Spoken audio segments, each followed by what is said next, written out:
Welcome to Great Companies, Great Leaders. I am your host, Christine Gannon, the CEO of Brightworks Consulting, also the president of the Foundation for Female Equity and Inclusion. Just really excited to have our audience here today to hear from Michelle Seiler Tucker. Welcome. Thank you. Thanks, Christine, for having me. So glad that you're here. We're going to talk about some amazing work that you've been doing, your perspective on exiting rich, and a little bit about the book as well. But before we get started, love to give our audience a bit about our guests in terms of their bio. And so a little bit about Michelle. She's the founder and CEO of Seiler Tucker Incorporated. She holds the Mergers and Acquisitions Master Intermediary title, as well as the Certified Mergers and Acquisitions Professional and Certified Senior Business Analyst. A lot of words there. So congrats on all those certs. Michelle also owns many other businesses in several different industries. And as a 22-year veteran in the M&A industry, she's regarded as the leading authority on buying, selling, fixing, and growing businesses. She and her firm have sold hundreds of businesses in almost every vertical and have a remarkable track record of success. A little bit more about Michelle. She's been featured in Forbes, Entrepreneur, USA Magazine, Inc. Magazine, and contributes to Inc. as a monthly columnist. And in addition, she is an international keynote speaker, has made radio and TV appearances on several media stations, including Fox Business News, CNBC, has spoken alongside many prominent speakers to include Eric Trump, Arnold Schwarzenegger, Kathy Ireland, Donna Karen, Stedman Graham, Randi Zuckerberg, Steve Wozniak, and more. She's the best-selling author of the book, Sell Your Business for More Than It's Worth, which we all love doing that, Think and Grow Rich Today, and her latest book that we're going to talk about today, Exit Rich, which is a Wall Street Journal and USA Today bestseller. Also, be sure to check out her groundbreaking Exit Rich podcast. So, Michelle, welcome back. We hosted a podcast when the book launched initially, and it's garnered some tremendous positive reviews and had great success. So congratulations, and know that you just launched the podcast and also have the book on Audible, which is another great channel for leaders and business owners to access your wise advice in ensuring that there's an exit plan in place. So as we kick off our time together, in case the audience hasn't read your most recent book, what's the premise of the overall book? So the premise, people think, oh, Exit Rich is just about selling your company. I'm not ready to sell right now. And that can't be further from the truth. Exit Rich is about building a sustainable business that you can scale so you have a sellable asset when you're ready. Because Steve Forbes says 80% of businesses on the market will never sell. M&A Source says 90% will never sell. So you have an 80 to 90% failure rate. You have a 10 to 20% chance of success. It's almost like winning the lottery. And so these are really, pretty scary statistics. So I wrote Exit Rich to educate business owners that you should never wait until you're burned out, until a catastrophic event occurs, until something drastic happens. You don't wait till all of a sudden plan your exit one day, wake up and plan your exit after being in business for 40 years.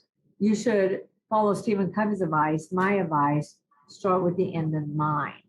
And so Exit Rich is all about really doing that, like building your GPS exit model from the beginning. So you know your destination, you know what you're worth today, you know your time frame, you know who your buyers are going to be, you know where your numbers need to land, and you know what the characteristics are, synergies are that these buyers are willing to outbid other buyers and pay top dollar for. And then it really gets into the infrastructure of what we call the 6 Ps. So again, it's all about building that sustainable, scalable, sellable business from the beginning, instead of waiting until one day you call me up and say, hey, I want to sell for $20 million and your business is worth maybe $1 million. Right. Starting with the end in mind is so critical in terms of the success of the sale. But you briefly said something about the Seiler Tucker 6 Ps. Let's talk about them and how can a business utilize them? Sure. So the infrastructure, the most important thing in the business is, number one, planning your GPS exit model. So you have an actual plan. I always say business owners don't plan to fail, they fail to plan. So that's first and foremost. That's step one. Seller sanity check, as step two. Step three is building a solid business on a solid foundation. It's kind of Like if you go buy a house, build a house, you want to talk to the, previous homeowner, to the real estate agent, get an appraisal, to make sure they have a solid foundation. When you build, I'm in Louisiana in the swamps. So we want to make sure that house has a foundation and it's not going to continue to sink. And same thing with your business. If you haven't built that solid foundation from the beginning, your business will sink. And that's what happens to most business owners, is that they're not profitable. They created a glorified job that they go to work at every day versus a business that actually works for them. You take them out of the business, there's no business to sell. They're not profitable. I mean, there's just, a whole bunch of issues associated around not building that solid infrastructure. So the 6 Ps are your main foundation. Number 1 is people. You don't build a business, you build people, and people build a business. Zig Ziglar. And it's so true, because think about all these solo entrepreneurs. If they don't work, they don't get paid. Right. They have nothing to sell. Right. So you really want to build people, your team, and your team will build a business. So you have to ask yourself, well, what are the seats in your company? And the seats could be answering the phones, dealing with clients, giving bids, handling sales and marketing, quality control, the list goes on and on. You can have one person operate multiple seats in a company, but you got to make sure it's the right fit. So many times we hire somebody because they oversold themselves. They inflated their resume. Right. Oh, this person's going to be great, rah, rah, rah. And then they don't fit in that position. So you can't keep trying to force a square peg into a round hole. You got to make sure you have the right person in the right seat. And then the other big thing is ask the who question, Christina. Who opens the doors? Who handles customer service? Who answers the phones? Who handles legal, accounting, marketing, quality control, distribution? The list goes on and on. The clue here is that you should never be next to the who. That's such an important point. Yes, you should never be next to who, because business owners, entrepreneurs are control freaks. And I always say, well, if you want it done right, you got to do it yourself. Well, that's not true. And entrepreneurs really have to take inventory of what are their weaknesses, what are their strengths. Focus on your strengths, hire your weaknesses, work on your business, not in your business. You will never grow unless you let go of the control. Right. So true.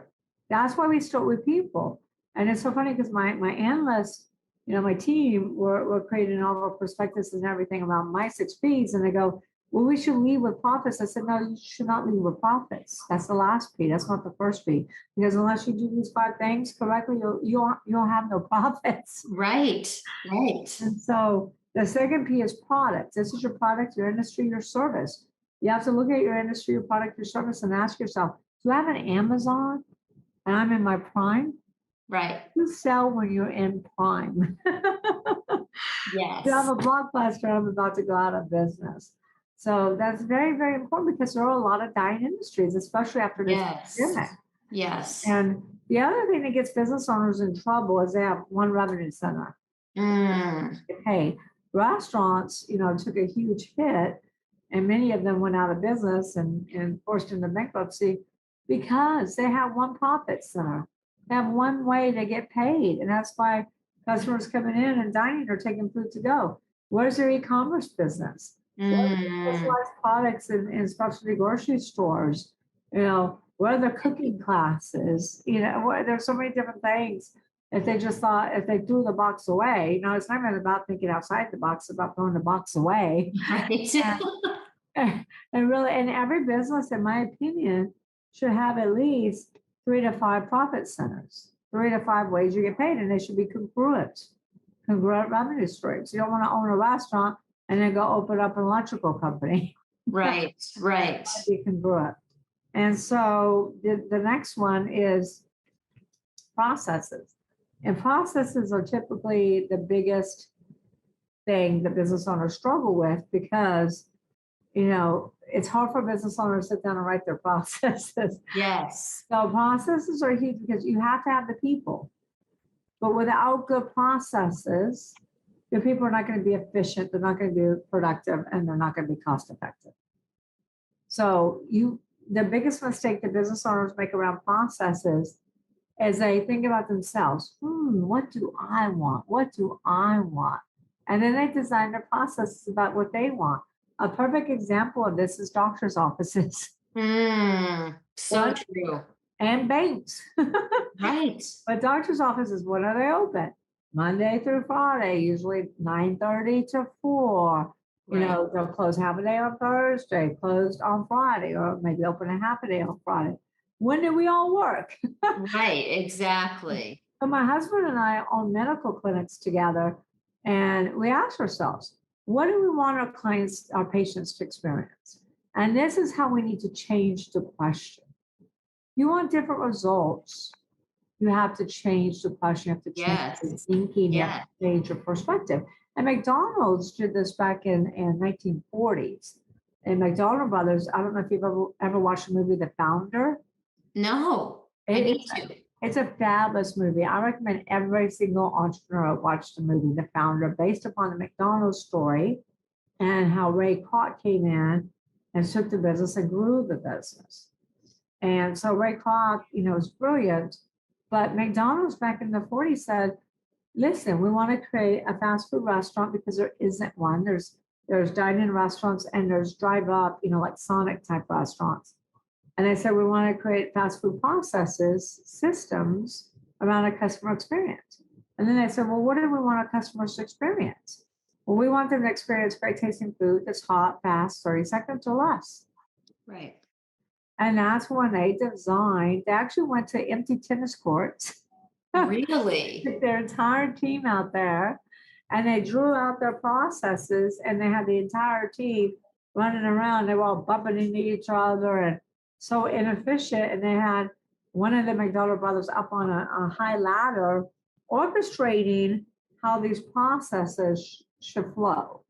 And so even though they did that back in the 40s, it is the reason that you can eat at McDonald's anywhere in the world and gain the exact same experience. It's the reason they can lose somebody in the drive up, hire somebody and have them up and trained and running in 30 minutes. So we did that with the medical clinics. We said, what do we want our patients to experience? And we started asking our patients, because you shouldn't guess for your clients, you should ask. And our patient said, we want flexible hours. We work during the day. We can't get in Monday through Friday from 9 to 5. We want evening hours. We like Saturday hours. We don't want any wait time, very, very little wait time, because how often you go to the doctor's office and sit there for 2 hours? Right. So we want very little wait time, and we want a nice, friendly environment where staff is friendly. So we put our heads together and said, okay, we're going to do evening hours, 3 days a week till 7:30. We're going to close a half a day on Friday, give our staff a break, but we're going to open till 2 on Saturday. And no wait time of more than 5 minutes, so we don't overstack. And everybody has to be, welcoming, rolling out the red carpet, friendly, etc. So that's what I mean by develop your processes around your client's experience, not around your own agenda. I mean, how frustrated do you get when you call a bank and you have to follow all these different prompts? Or you try to get a hold of somebody at Facebook. Good luck. Not happening. Any of these new companies that popped up, they don't even have a phone number. So that's very important. You should have all your processes documented. They should be online as well, online and a printed version. You should have an SOP checklist as well, and for each department. And then you need those employee handbooks and those employee contracts, because buyers are going to look at the management team, and if there's no employment contract or non-compete, they're going to require you to get one. And if the employees won't do it, they probably will just pass and go on to the next business. Right. Right. It's a competitive. It's very competitive when you put your business on the market, because you're competing with all the other companies on the market. Absolutely. And so then that 4P is proprietary. Now, proprietary typically takes me the longest to explain, because there's several different pillars to proprietary, and proprietary is so imperative because it is the number one value driver. Proprietary can take you from getting a 4 to a 5 to 7 to 8 to 10. These are your synergies, your proprietary assets, your proprietary synergies that buyers will outbid other buyers on. So number one is branding. The more well-known your company is, the more you sell it for, as long as your brand is relevant in the mind of the consumer. If you look at Blockbuster, nobody's paying anything for Blockbuster. No. And so the most valuable brand in the world is, do you know? The most valuable? I want to say American Express. It's the other A. It's the other A. I don't know. Take a bite out of it. Apple. Oh, Apple. Apple. Okay. I did Apple, not know that. that's worth 278 billion. Yeah, American Express is not even in the top 10. It's worth 280 billion. And that's just for the brand. That does it because no matter where you live, no matter what language you speak, no matter, anything else, Apple. And Coke. Coke is up there too. True. Coke and Apple. So 280 billion just for the brand. That doesn't include inventory, assets, real estate, or anything else. So you need to build your brand. Also very important. And I cringe every time I hear these stories. I was on the phone with somebody yesterday who wants to build up their business to $1 billion, and they can do it if they have the right proprietary assets, but they never got their company name because they're trademarked.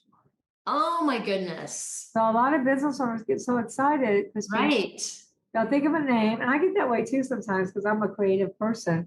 I'll think of a name and I'll go to GoDaddy. I'm like, yes, I got the .com. But then you got to go check the federal database. Right. And you really need to hire an attorney. Don't do it online. Get an attorney to get you that federal trademark, because it could be it could be difficult. You want to hire an expert. If you don't protect your name, then you could be receiving. And I've seen this happen to clients after clients after clients, but in business 5 years, 7 years, 10 years, and then receive a cease and desist letter. Now you have to hire an attorney. Now you have to spend a lot of money and go to court, and you're probably going to lose. Right. So right now, every business owner should put the TM behind their company name, behind their slogan, behind their logo, behind anything unique to their business. Put the TM, get an attorney, and start working on your proprietary trademarks. Products are the same thing. If you design products, you need a federal trademark for each one of those products. We have a client that has exclusivity into TJ Maxx, Marshalls, a bunch of other stores, and each product is really almost the same, a little bit different. They have a different trademark name for each one of those products with exclusivity to TJ Maxx. And so you want to make sure you protect those assets. Patents are another big one. If you've ever watched Shark Tank, what do they always ask? Do you have a patent on that? Do you have a patent? Right. Provisional even, right? Even provisional. Yeah, I was watching Shark Tank last night. I like to watch the reruns. And I also watch them because I do business with some of the people on the show. I'm like, what a great idea. Oh, I need to call them. Yes. And so anyway, you have to get those patents. It's very important. Set you aside. And then the other big thing that's also very valuable are contracts, manufacturing contracts, distribution, franchisor with franchisees, licensing contracts. The most valuable to buyers are those contracts with your clients, especially if you have a recurring revenue. Buyers are looking for subscription models. You can get a much higher multiple if you have that subscription model. Right. So the biggest mistake the business owners make is none of their contracts with any of their vendors or manufacturers, suppliers, distributors, clients have this contract is transferable upon the new entity. Probably without permission with your clients.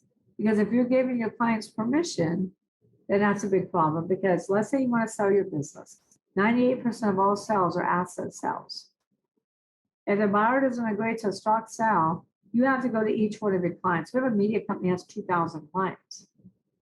So you have to go to each one of your clients and ask for permission. Now they know you're selling your company. Right. If that buyer falls through, you're in big trouble. Yes. Yes. So all of these foundational elements are so important, not only to the sale, but to the success of your business. I mean, if you don't have the right people, if you just hire your friends and they aren't the right people, it's costing you money. If you have high turnover, it's costing you money. If you don't have the right processes in place, if you don't have your assets branded and trademarked and your name, all of these are so foundational. And a lot of times they don't know. Right. It's not what you know that gets you in trouble. It's what you don't know. They don't know. Yeah. Oh my gosh, I should have got that from trademark. Oh my gosh, I should put the T in behind the name. Oh, MG, I didn't know I should put my proprietary assets in a separate corporation. So if I get sued, they Right. can't get to my, my proprietary assets. And then they didn't know that they have to have that transferable language. And that's what Exit Rich is all about. It's really education, education, education on how to keep you from getting in trouble. Yes. And really helping you build that sustainable, scalable business that's profitable and sellable one day. And so databases is another big thing. We're selling an app company, and I kept telling the owner, you have to collect the data. It's Yes. so much more valuable to buyers. He goes, I would never do that. I said, why not? He said, because I don't like when people collect data on me. And he's from another country. And I said, well, guess what, honey? They're doing it anyway. Right. And you should Right. be doing it too. Right. And we can do it. But Facebook paid $19 billion for WhatsApp. And WhatsApp was not just losing money, they were hemorrhaging. Right. Billion users. So WhatsApp, and so Facebook knew they could monetize WhatsApp, they could get a return on their investment. And that's what synergy assets are all about. Celebrity endorsements are big. We have a client that is on Oprah's favorite things. Strategics will pay a lot of money for that. Yes. And strategics will pay a lot of money for that because why? Because strategics want to get their products. Exactly. Yeah. And so databases are huge. Celebrity endorsements like Oprah, radio personalities. I call that my digital real estate because if you get locked in a Glenn Beck, Kit Kodak, some radio personalities, and they're endorsing your products, that's huge. And it's huge for a multitude of reasons. Number one, they can only endorse one skincare line or one diet company, Right. jewelry company. They lose credibility if they endorse anyone else. So that's huge, number one. Number two, that digital real estate, you can't get it. Unless that skincare company drops out, doesn't fulfill their obligations, doesn't pay, then they're locked up. You're not going to get into that space. Right. So digital real estate really, really increases value, along with any type of internet real estate, like being on the first page or number one in your product category on Amazon, Etsy, Wayfair. Right. All of this adds value. The other thing is content. Content is king. Podcast. Make sure you have a federal trademark on your podcast. We got Exit Rich. We federal trademarked Exit Rich podcast. So smart. So smart. And so you want to make sure you have that. And then if you hire 1099s or interns or freelance or Fiverr or Odesk, get a contract signed with that non-employee that you own the copy. Right. There have been lots of lawsuits lately. Courts are tied up with this argument about who owns the content. The employer says, I own it. The freelancer says, no, I own it. Right. So in most cases, the freelancer probably will win unless you have a contract in place saying who owns it, because that's the freelancer's business and they designed it for you. When you think, go ahead. The employee is underneath the corporate umbrella. So the employee is already covered under that. But if you hire a 1099 specializing in writing copy, you better get that agreement signed that you own the content. Same thing with video content, or any type of content. Right. When you think about the 6 Ps, Michelle, what skills do you think are required? I am a firm believer in hiring for weakness, right? And I know what my strengths are and filling those gaps in. But to be successful using these 6 Ps, what do you think the skills are? That's a good question. I don't know if anybody's asked me that question. I've been on almost 400 podcasts and TV shows and radio. So you win the prize for asking a question somebody else won. But let's go back through the 6 Ps real quick. So people, if you're not a good recruiter, if you're not a great interviewer, if you're not great at management or leadership, then you need a recruiter. You need human resources. You need somebody to run that department. Most entrepreneurs are not great managers. Right. They're not great leaders, because in order to be a great leader, you have to be a great follower. A lot of entrepreneurs don't like to follow. No. So you really need a good integrator. But again, I go back to human resource now. If you're a small company and you've got a few people, then you're going to have to figure it out. You might, Right. and I'm not a big fan of recruiters because I've used them and I can't recommend one recruiter right now. If you ask me to recommend one that's really, really good, because I haven't met one. I have one that's really, really good in the IT space. And she's a friend of mine. But other than that, I've never met a good recruiter. So it gets tough if you're a small company. If you're a larger company, it's easy. You get a human Right. resource department, you get an in-house recruiter. If you're small, you're gonna have to find somebody that's in your company that you're comfortable doing that and give them the tools to be successful, or you're gonna have to learn it. You should learn it anyway, but you need to learn, how to recruit. Where do you go? What kind of messaging do you send out there? Right. There's different books on there, as different books on recruiting as well. What questions do you ask? What questions can you not ask? And then you have to really figure out testing. We don't bring in anyone without testing. Sure. We test for every single department. You got to know what type of test to use. What are you looking for on those tests? How do you extrapolate, stuff from the test to ask questions around? So the skills you need for that are really good people person, intuition. Intuition is huge. Absolutely. And really just a deep dive, somebody who I'm really good at doing deep dives. So I can take you really, really deep. I mean, people have said, oh my God, you ask more questions than anybody I've ever interviewed with. And then you got to have follow-up and follow-through. So you got to check the references, But if I was going to hire somebody for that, it would be a human resource director that has recruiting experience. So for people, HR skills are necessary. What about the next P? So next P is product. So when I was doing my research in the beginning for Exit Rich, I knew when I wrote my very first book that 95% of all startups go out of business. When I wrote Exit Rich and I told Sharon Lechter, the research, she didn't believe me. Now the business landscape has flip-flopped. It's only 30% of businesses go out of business. New businesses, startups, only 30% are going out of business now. But out of 27.6 million companies, 70% of those businesses have been in business 10 years or longer are going out of business now. Wow. Most people don't know that. I didn't know that. And that's a depressing figure. It's very depressing because there's only 30.2 million businesses in the United States and over half the U.S. workforce. We are the U.S. We support the U.S. economy. We're the backbone of the U.S. economy. So without small business, the U.S. economy tanks. So it is depressing. But the number one reason for this, and yes, it's depressing, but we need to know why. Why and how do we prevent that from happening to us? Right. Why is because lack of aim. I call it lack of aim. Aim is always innovate and market. So for product, these business owners have been in business 10 years or longer, they stopped innovating. They become complacent.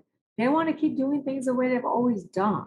Have you heard business owners go, well, that's the way I've been doing it for the last 20 years, so I'm going to keep doing it this way. Right. And so the number one skills you need for product is so somebody who innovates and markets. So you need an innovation team or an innovator on your team. Usually the entrepreneurs are very good visionary. Yes. A lot of times the entrepreneurs are good visionaries, but then they're not good implementers. Right. And so that idea doesn't get implemented. So you need a really good integrator, I'll call it integrator on the team, and you need a very good marketing team.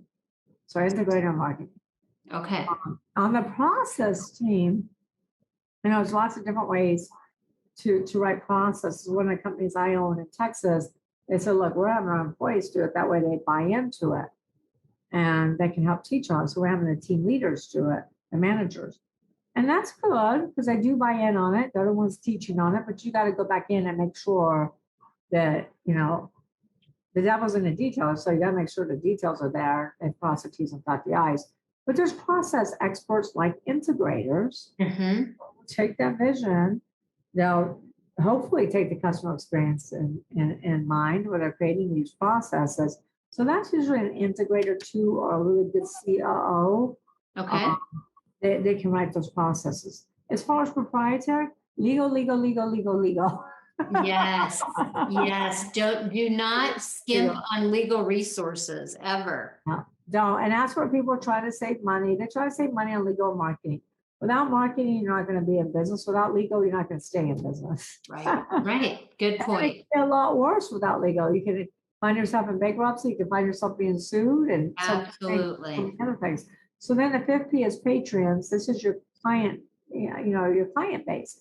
And most business owners follow the 80-20 rule, where 80% of the revenue comes from 20% of their clients. Well, the problem with that is if you lose some clients, you're dead. Yes. And so a lot of clients we're working with have 70% concentration. Other ones have 65% concentration. So you really have to focus on customer diversification versus the customer concentration, because buyers will walk away so quickly if you have customer concentration. And then if you've been in business 20, 30, 40, 50 years, you really need a good innovator and a good marketer, because your clients are aging out. Ah, okay. And your millennials, and what's after millennials? You got millennials, Gen Z or Gen X. These Gen X that can't even keep up anymore. So you really have to change the way you do business with them, because their buying habits, their values, what's most important to them is not the same as the baby boomers you once sold to. Goes So back to what you said earlier in terms of listening to your clients and your customers and understanding, regardless of what generation they're in. We need to hear from all of them, whoever your clients are or prospects. What do they need? What do they want? What is the experience they're looking for? that's why you should always have, I call it, I love Dr. Needle Cobain. I don't know if you've heard of him, but he sits on the board of Lazy Boy and one of the Great Harvest Bread Company and one of those big bread companies. He sits on about 10 different boards. He's a president of High Point University. He came to America speaking zero English, taught himself how to speak English on the index cards, and ended up going to High Point because they really helped him out at that school. And now he's a president of High Point. He has a director of wow and a director of unwow. So wow means you always want to create wow experiences for your clients. If you don't, then somebody else will take that market share. And I'll give you a perfect example. I was going to a conference with my husband. I was the main speaker. I was the main attraction. And I left all my business cards. So the limo had picked us up, and the event company that booked me had scheduled a limo. And I go, oh my God, I left my business cards. I left my business card. What to do? And he goes, you know what? I got this for you. You just focus on your speech. You focus on showing up. Get a good night's sleep. I'll have your business cards tomorrow morning. And he That's went, a wow experience. so wow. So every wow experience you have brings you up in the branding ladder. Every unwow brings you down in that branding ladder. And of course, people are unhappy, are going to tell everybody else. Right. So you really need in Patriots, you really need a good innovator again, and you need a good marketing company. And profits. So the last P is profits. So everybody's like, Michelle, why do you put profits last? Because you're never going to get really profitable unless you have the right people, unless you're in the right industry, Right. product, unless your processes are buttoned up, unless you protected all your proprietary and created this amazing proprietary, synergies, and you have customer diversification, not customer concentration. So profits is last, because lack of profits is never your problem. Lack of profits is never your problem. Why do you say that? Because it's a symptom of. The other 5 not working? Correct. Clients come to me all the time and say, Michelle, I got a profit problem. I'm like, no, you don't. You have a process problem. You've been being embezzled for years and you never knew because you didn't have checks and balances. Wow. Because business owners are black and white. They're either, I'm doing everything myself, I'm gonna have my finger in every pie, or you know what, I'm gonna let go of it. I trust that you have it. So they trust, but they never verify. Right. They never inspect what they expect. So lack of profits is not your problem. I mean, I've seen clients spending hundreds of thousands of dollars trying to protect their IP, and they're losing that money because they didn't take the steps in the beginning. You know, if you don't have the right people in place, it's going to cost you money. If the owner's doing everything, they're not able to get to everything, so that's going to cost you money. You know, if you got customer concentration, 70%, and you lose that customer, you're losing profits for sure.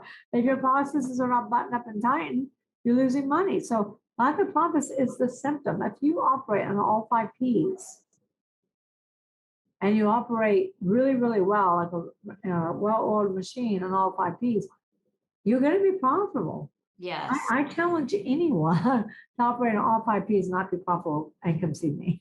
So that leads me to our last question.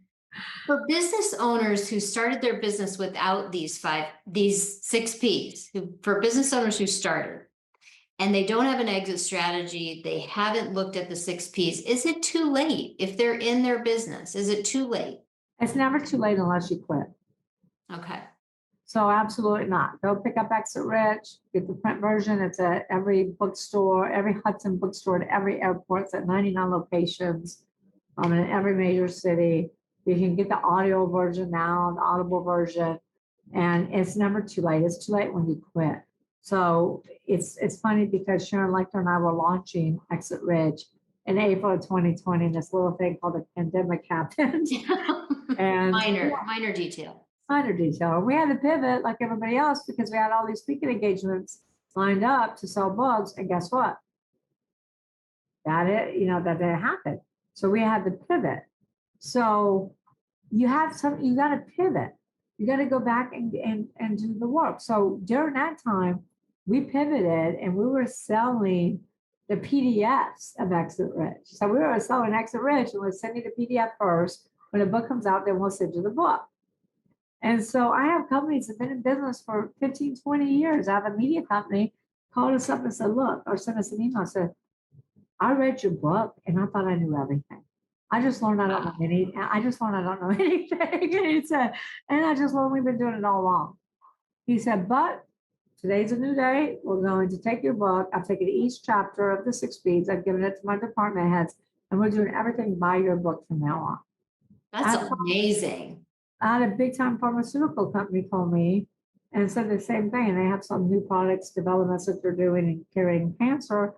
And he said the same thing. He said, I printed your PDF out on Ledger and I gave it to each one of my department heads and said, do whatever this lady says to do. And he turned around their business. So it doesn't matter what stage you're in. It doesn't matter if you've been in business for 40 years. Now sometimes you might have to hire some different people because a lot of times if you've been in business for 40, 50 years, you're stuck in your habits, they're stuck in theirs. Innovation is lacking.